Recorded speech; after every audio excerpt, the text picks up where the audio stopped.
Olá pessoal, tudo bem? Espero que todos estejam bem. Bom, galera, olha, a gente vai dar início, à nossa aula desta semana e, como vocês podem já ver aí pelo desenho, tem um livro antigo. Bom, nessa aula, gente, nós vamos aprofundar um pouquinho, certo? A função do texto sagrado escrito, tá? Lembrando que na aula passada a gente trabalhou mais sobre a questão dos mitos, né? Lembra que eu tinha aprofundado, aquela ideia de que o mito era uma narrativa de origem, né? E que cada tradição religiosa tem os seus próprios mitos, né? Sobre a origem do mundo, sobre a origem da vida. E esses mitos, eles, claro, eles tanto podem estar presentes na tradição oral quanto na tradição escrita. Então, hoje a gente vai aprofundar mais a questão do texto escrito, tá certo? Independentemente do gênero literário, tá ok? Então, só para a gente se situar, certo? As tradições religiosas, elas geralmente iniciam, os seus textos a partir da oralidade, né? A partir do ensinamento falado. Depois, esse ensinamento ele é transcrito, né? Ele é escrito, ele se torna um texto, e esse texto é considerado, então, um texto sagrado.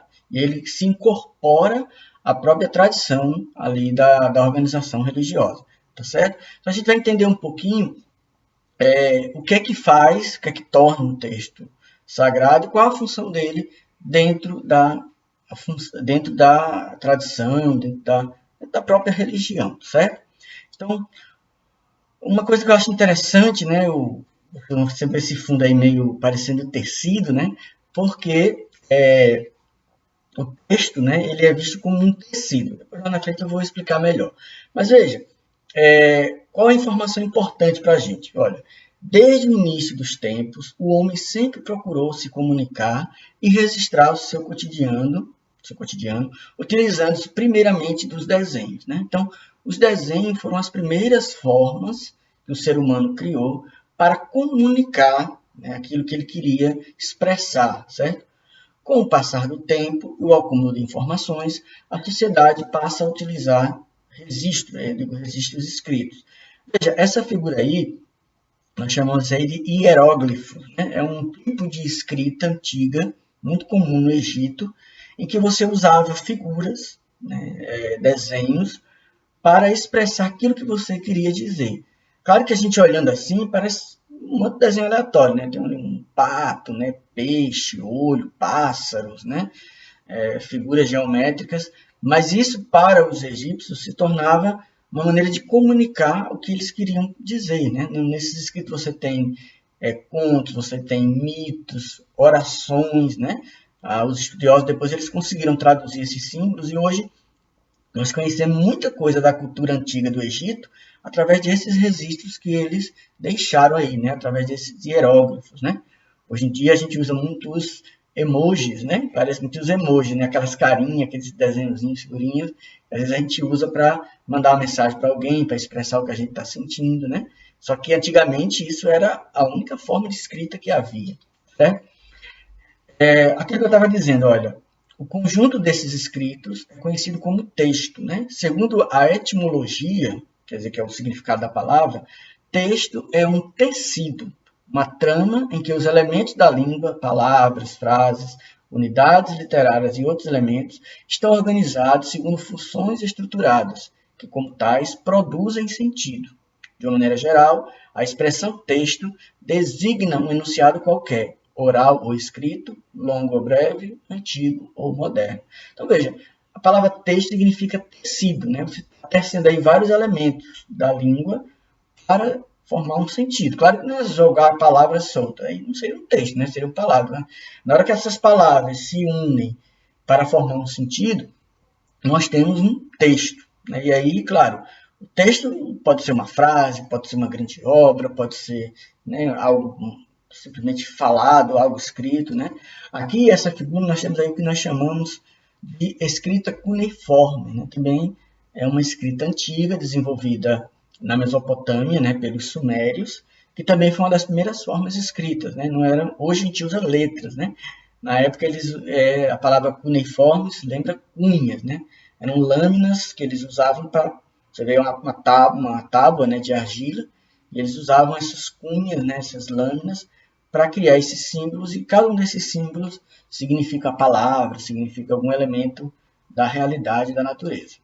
Bom, uma coisa que é muito importante a gente entender sobre a questão da função dos textos sagrados. Veja só, vamos ver aí várias funções. A primeira, registrar a tradição religiosa como forma de preservar a experiência religiosa fundante. Assim, a religião organiza sua estrutura religiosa, seus ritos, símbolos, mensagens, entre outros. Né? O texto tem essa função de registrar a tradição religiosa. Depois, comunicar a experiência religiosa aos fiéis da religião, a fim de que o divino se faça presente para as pessoas religiosas e o grupo encontre orientações e ensinamentos. Então, às vezes o texto sagrado ele se torna a própria voz da divindade, né? O divino se torna presente através do texto. Depois, atualizar a experiência original no tempo e espaço.